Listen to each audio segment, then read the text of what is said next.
that are going to be your main strain, the main breads, unless you make it on your own type of thing. So if we're eating any type of like, not even if it says like non-GMO, basically all of our wheat strains have gluten in it.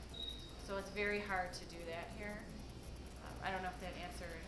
Well, I'm just thinking because of the GMO wheat that we have now, it has the 80% filling of gluten. Right. But strands that were before wheat messed with it, which I know are harder to find now. Right. Absolutely. If you can find like the original strain, yes, you'll see a big difference. And I know people who go to Europe where it's not, they have their laws for not, no GMO foods, and that can eat bread. They go wherever and they have gluten intolerance, and they can go eat as much basically bread and wheat as they want, and they're fine. So absolutely, yeah. It is very interesting. Yeah, people who eat here have all the symptoms, go to Europe for vacation, eat the same thing, but have no symptoms whatsoever.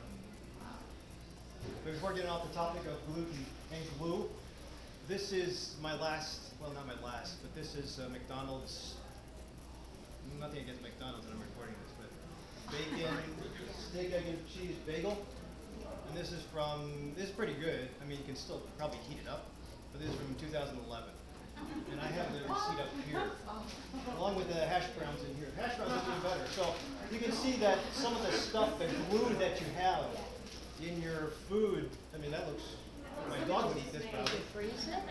Yeah, I should probably hold it up next to the camera. No, this has been sitting in my basement, my garage. You didn't have a refrigerator? And I had other food in there that some mice would attack, but they missed, either they missed it or they didn't want this stuff.